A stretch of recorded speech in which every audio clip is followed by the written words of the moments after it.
Hello friends, how are you? I am about to describe about circle. मैं आपको circle के बारे में बताने वाला हूँ।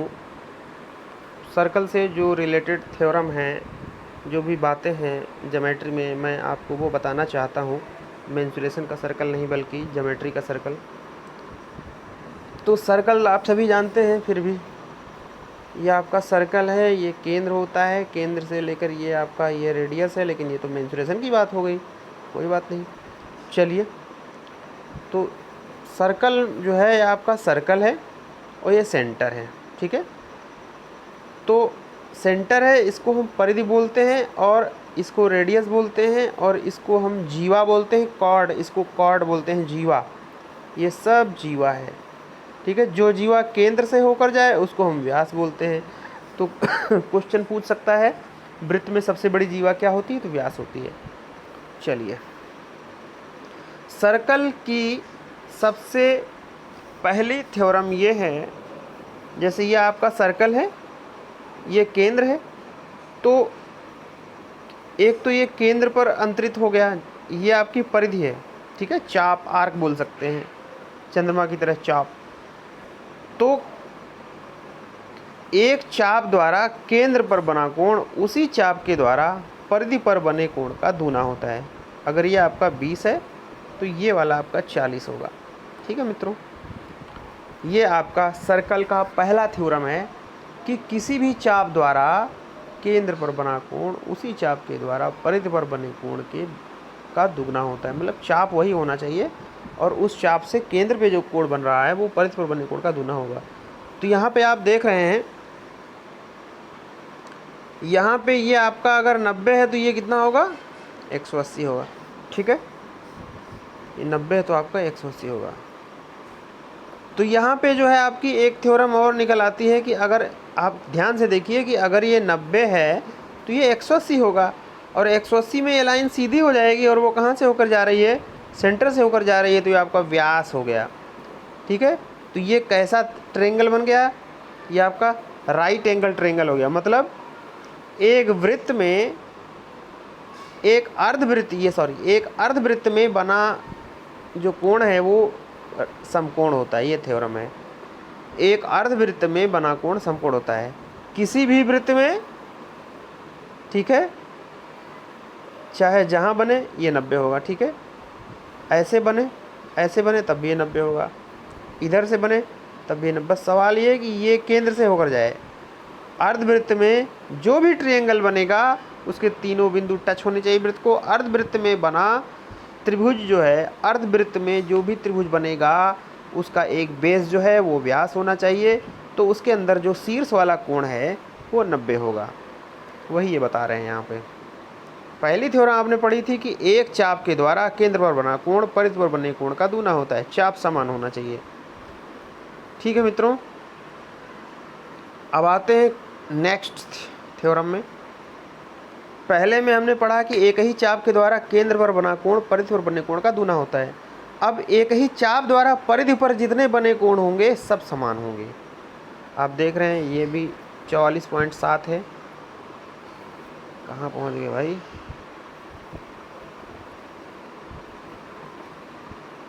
आइए भाई, क्या हो गया? सॉरी,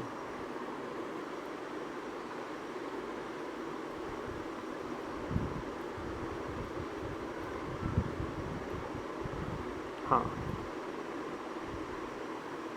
पहली स्लाइड ये थी मित्रों आपकी। तो इसमें मैंने आपको बताया था कि केंद्र पर बना कोण परिधि पर बने कोण का दूना होता है। तो ये देख रहे हैं आप, परिधि, ये चाप तो आपका ये है, ठीक है, चाप ये है, और इस चाप से जो केंद्र है परिधि पर जो कोण है वो कितना बन रहा है? 75 बन रहा है। और इसी चाप से जो केंद्र बन रहा है वो कितना बन रहा है? 150 बन रहा है। तो थ्योरम क्या है? एक ही चाप द्वारा केंद्र पर बना कोण परिधि पर बने कोण का दूना होता है। तो दूसरा भी वही है, मैंने दूसरी थ्योरम वही है, लेकिन उससे एक और थ्योरम निकल के आती है कि जब वो रेखा सीधी होगी तो वो 180 होगी, तो ऊपर वाला 90 हो जाएगा। तो इससे थ्योरम निकल के आएगी कि अर्धवृत्त में जो भी त्रिभुज बनेंगे वो समकोण होंगे। अब हम आते हैं थर्ड में। मैंने बताया एक ही चाप द्वारा जितने भी एंगल बनेंगे वो सब बराबर होंगे। एक ही चाप द्वारा परिधि पर जितने भी एंगल बनेंगे वो सब बराबर होंगे। सारे परिधि पे जितने बनेंगे, एक जितने का होगा सारे उतने के होंगे। ठीक है, इससे अन्य सवाल रिलेटेड जो भी क्वेश्चन आएंगे वो हम सॉल्व कर सकते हैं। थ्योरम का पता होना ज़रूरी है। चलिए, तीसरी थ्योरम ये बोलती है वृत्त के अंदर जो चतुर्भुज स्थित होता है उसके चारों बिंदु अगर वृत्त की परिधि पर सिचुएटेड हैं तो आमने सामने के जो एंगल हैं उनका टोटल 180 होता है। इसका टोटल 180 होगा। आप ध्यान से देखें, ये 96 ये 84 है, तो टोटल कितना होगा? 180 होगा। इसीलिए उन्होंने ऐसा एंगल शो करके आपको बताया है कि इसका टोटल 180 होगा और इसका टोटल 180 होगा। ये थ्योरम बोलती है। इससे रिलेटेड सवाल एग्जाम में आते हैं। बढ़ो भैया आगे, काहे परेशान किया हो। हाँ, तो ये है आपका एग्जाम में आया हुआ सवाल है। एक चतुर्भुज है, क्वाड्रिलेटरल है इन अ सर्कल, और चारों बिंदु वृत्त की परिधि पे है और चारों एंगल दिए हुए हैं। आपको x प्लस वाई की वैल्यू निकालनी है। तो अभी आपने थ्योरम पढ़ी कि किसी भी वृत्त के अंदर जो क्वाड्रिलेटरल होता है उसके आमने सामने के कोणों का योग 180 होता है। तो इसमें a और c आमने सामने है a प्लस सी, तो a आपका 2x प्लस 4 है और जो आपका c है वो 4y माइनस 4 है। ठीक है, 4y माइनस 4 बहुत बड़ा लिखते हैं हम, तो ठीक है फिर से लिखते हैं 2x प्लस 4, ये आपका हो गया a, और c हो गया आपका 4y माइनस 4। देख रहे हैं आप कितना बड़ा लिख रहा हूँ, पहुँच जा रहा है वहाँ तक। ठीक है, तो -4 + 4 कट जाएगा, आपका बचेगा 2x प्लस 4y। ये टोटल किसके बराबर होगा? 180 के बराबर होगा। ठीक है, 2 से डिवाइड कर लेंगे तो x प्लस 2y बराबर 90 आ जाएगा। ठीक है, ये समीकरण 1 बन गई। अब जो है ये b और d x प्लस 10, मैं शॉर्ट में बता दे रहा हूँ, 5y प्लस 5, ये दोनों जोड़ के 180 के बराबर कर दीजिए। तो ऐसी इक्वेशन बन जाएगी। दोनों इक्वेशन को सॉल्व कर लीजिए, x y की वैल्यू आ जाएगी, और x प्लस वाई पूछ रहा है तो दोनों को टोटल कर दीजिएगा। ठीक है, आपका आंसर आ जाएगा 65 डिग्री। ये आपका आंसर लिखा हुआ है, 3 लिखा हुआ है, मतलब तीसरा ऑप्शन। अब हम आते हैं नेक्स्ट क्वेश्चन में।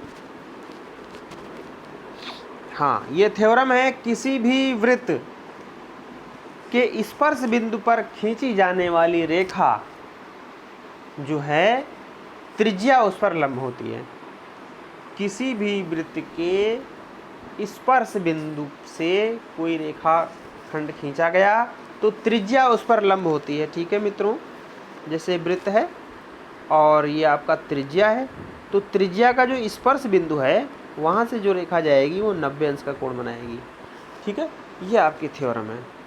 किसी भी वृत्त के से त्रिज्या अगर खींची गई है और त्रिज्या जहाँ टच करती है वहाँ बाहर अगर कोई रेखाखंड वहाँ से होकर जा रहा है तो दोनों के बीच का एंगल 90 होगा। चलो भैया कहे, हाँ जी। अब आते हैं, किसी वृत्त को 2 रेखाएं काट रही हैं, 2 रेखाखंड सीकेंट बोलते हैं, छेदक रेखा काट रही हैं। ठीक है, ये वृत्त है और ये छेदक रेखा एक ये हो गई और आपकी जो है एक छेदक रेखा ये हो गई। 2 रेखाएं अगर काट रही हैं तो वहाँ पे फार्मूला निकल के आता है। पहले देखिए फार्मूला लिखा हुआ है AO इंटू BO। ठीक है, हम आपको सरल शब्दों में बता रहे हैं, OB इंटू OA, इन दोनों का जो गुणा होगा, मल्टीप्लिकेशन होगा, वो बराबर होगा OD इंटू OC के। ये फार्मूला निकलता है। अगर किसी वृत्त को बाहरी किसी बिंदु से 2 छेदक रेखाएं काटती हैं तो वहाँ पे ये पीस और फिर बड़ा वाला पीस का गुणनफल फिर इस बराबर होगा इसके और इसके बड़े वाले के गुणनफल के। ठीक है, छोटा वाला इंटू फिर बड़ा वाला बराबर छोटा वाला इंटू फिर बड़ा वाला। ये 2 छेदक रेखाएं जब काटती हैं तो ऐसा फार्मूला क्रिएट होता है। अब आते हैं इसके एग्जाम्पल में, देखिए दिया हुआ है इसमें जो है दो छेदक रेखाएं काट रही हैं और इसमें AP की वैल्यू दी है 3, फला वैल्यू दी हुई है। आपको x की वैल्यू निकालना है, तो आप जो है फार्मूला लिखें AP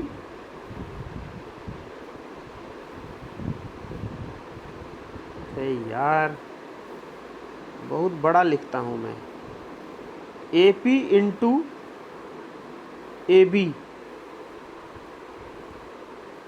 AP इंटू AB बराबर होगा AQ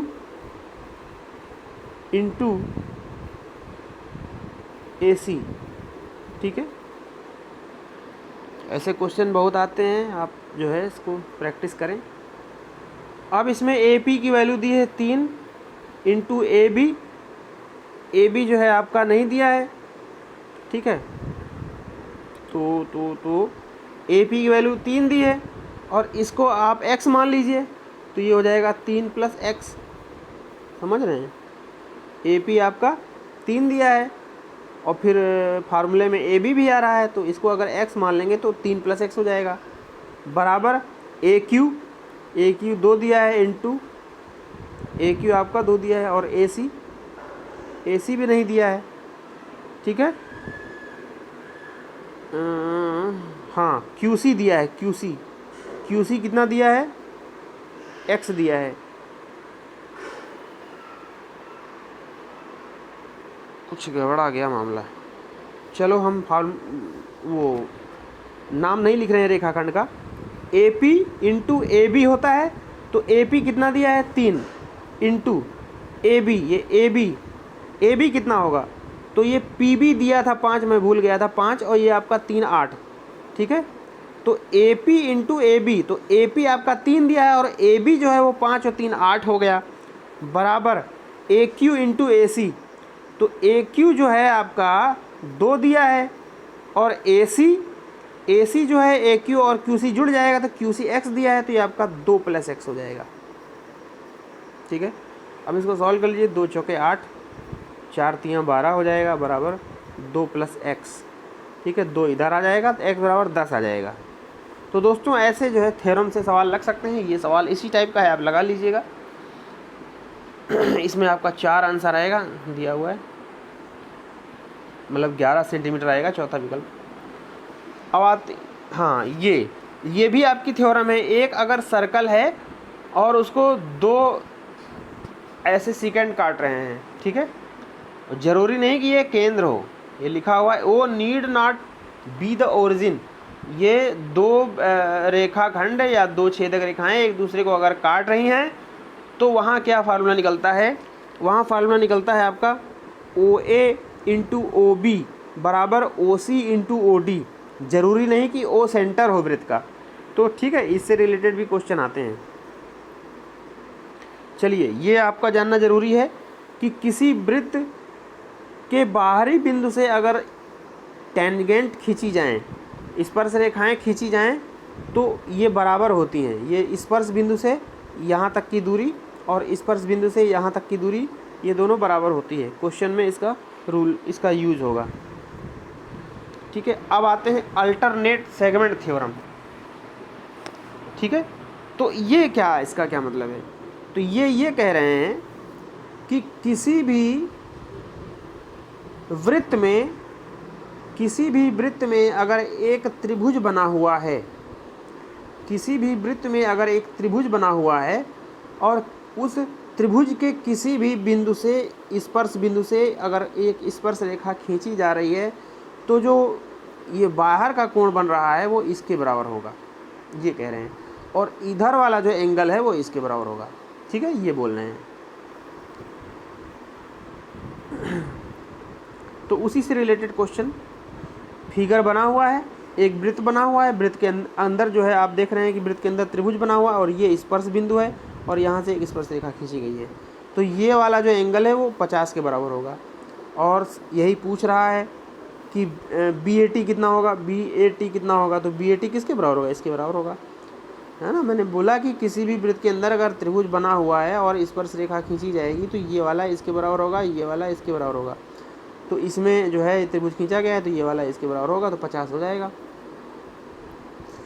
ठीक है, चलिए ये जिस प्रकार वृत्त में त्रिभुज का जो है फार्मूला है, उसी तरह ये आपका क्वाड्रिलेटरल का है कि अगर किसी त्रिभुज में एक क्वाड्रिलेटरल है, ठीक है, और उसकी एक साइड को अगर बढ़ाया जाए तो बाहर जो बृहत कोण बनेगा, बाहर जो बहिष कोण बनेगा वो इसके बराबर होगा, ठीक है।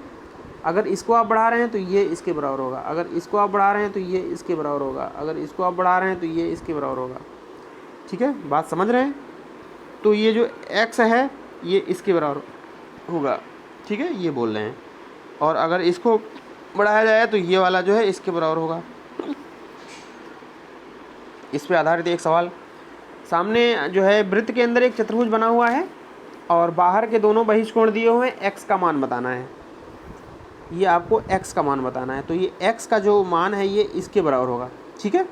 अब ये निकाल सकते हैं क्योंकि ये पूरी 180 होगी और ये 120 दिया है तो ये 60 होगा। जब ये 60 होगा तो ये इसके बराबर हो जाएगा। बात समझे? मैंने बोला कि किसी भी वृत्त के अंदर अगर एक चतुर्भुज बना हो और एक साइड बढ़ा दी जाए तो ये जो है इसके बराबर होगा, ठीक है। तो यहाँ पे जो है ये साइड बढ़ाई गई है और ये x आपका पूछ रहा है, तो ये जो x है वो इसके बराबर होगा, ठीक है। अब ये आप निकाल लीजिए क्योंकि ये आपका एंगल कितना होता है 180 होता है, तो 120 दिया है तो ये 60 होगा, तो ये भी 60 हो जाएगा। ऑप्शन 2 सही है। छोटे छोटे क्वेश्चन हैं आपको लुभाने के लिए और एग्ज़ाम में आ सकते हैं, मेंस में भी आ सकते हैं, ज़रूरी नहीं मेंस में आ जाएं, लेकिन प्री में तो आते ही हैं ऐसे क्वेश्चन। तो शायद पीपीटी समाप्त हो गई है। तो ये वृत्त से रिलेटेड जो है कुछ पॉइंट्स थे, और भी पॉइंट्स हैं वृत्त से रिलेटेड, ठीक है। जैसे कि एक वृत्त है और एक कॉर्ड खींचा गया है, तो केंद्र से जो है अगर हम इस पर लंब डालें, परपेंडिकुलर डालें, तो इसको 2 भागों में बांटता है, ठीक है। किसी भी जीवा को त्रिज्या से डाला गया लंब उस जीवा को अर्धित करता है, और वो भी लंब जो है, जब लंब डाल रहे हैं तो लंब होगा ही। तो किसी भी जीवा पर केंद्र से डाला गया लंब उस जीवा को अर्धित करता है, त्रिज्या जो है जीवा को अर्धित करते हैं। इस पे सवाल आपका क्रिएट होता है, ठीक है मित्रों। एक चीज़ और याद आ गई, अगर कोई वृत्त है और एक बिंदु से एक छेदक रेखा उसको काट रही है, अभी मैंने पिछले क्वेश्चन में बताया कि 2 छेदक रेखाएं काट रही हैं, तो क्या क्रिएट होगा फार्मूला। तो यहाँ पे जो है अब दूसरा है, यहाँ पे एक ही छेदक रेखा है और एक आपकी स्पर्श रेखा है। तो अगर स्पर्श बिंदु ये C है और ये बाहर का बिंदु P है और ये आपका A है, ये B है, तो यहाँ पे जो है जो फार्मूला क्रिएट होगा, स्पर्श रेखा का स्क्वायर मीन्स PC का स्क्वायर, जो भी डिस्टेंस दी होगी उसका स्क्वायर, बराबर PA इंटू PB, ये क्रिएट होगा PA इंटू PB। बोले तो स्पर्श रेखा का जो स्क्वायर होगा वो बराबर होगा बाहर के छोटे पीस और फिर पूरे रेखाखंड के गुणनफल के, PC स्क्वायर बराबर PA इंटू PB। इस पे भी सवाल बनते हैं, मैं अगले पार्ट में आऊँगा कुछ और क्वेश्चन लेके सर्कल के। अगर अच्छा लगता है तो कृपया लाइक कर लीजिए, सब्सक्राइब कर लीजिए और दूसरों को भी शेयर कर दीजिए, ताकि विद्या जो है ऐसी चीज़ है, ज्ञान जो है ऐसी चीज़ है, जितना आप बांटेंगे दूसरों को उतना आपका बढ़ेगा, ठीक है। और जब पूरा विश्व सही रहेगा, अगल बगल का वातावरण सही रहेगा, तभी आप भी सही रहेंगे, ठीक है। तो आपने देखा कि लोग जो है कुछ व्यक्तियों के कारण जो है, कुछ लोगों के कारण जो है ये आज कोरोना के कारण सब लोग झेल रहे हैं। तो सब लोगों ने मिलकर ध्यान रखा होता तो आज स्थिति ऐसी नहीं रहती। तो इसीलिए ज्ञान को बांटिए कि सभी ज्ञानवान बने, हमारा समाज जो है काफ़ी बुद्धिमान बने और अशिक्षा कहीं भी ना हो। शिक्षा ग्रहण करना जो है केवल नौकरी के लिए नहीं होता है। जब हमारा ज्ञान बढ़ता है, नॉलेज बढ़ता है, वो मैथ्स का हो, चाहे एजुकेशन का हो, चाहे इंग्लिश का हो, किसी भी क्षेत्र में नॉलेज अगर बढ़ता है तो उससे बहुत सी चीज़ों पे इफ़ेक्ट पड़ता है। हमारे परिवार पे इफ़ेक्ट पड़ता है, हमारे सोचने के तरीके पे इफ़ेक्ट पड़ता है। हर व्यक्ति का सोचने का लेवल अलग है और उसके सोचने के लेवल के हिसाब से उसके सोचने के लेवल के हिसाब से उसकी नौकरी डिसाइड होती है, उसकी इनकम डिसाइड होती है। तो हमें अपने सोचने का लेवल बढ़ाना है। सोचने का लेवल तभी बढ़ेगा जब हम एजुकेटेड होंगे। तो कृपया इसको ज़्यादा से ज़्यादा शेयर करें, इसमें कोई खर्च नहीं होना है, बस 1-2 मिनट का टाइम लगेगा। बहुत बहुत धन्यवाद वीडियो देखने के लिए।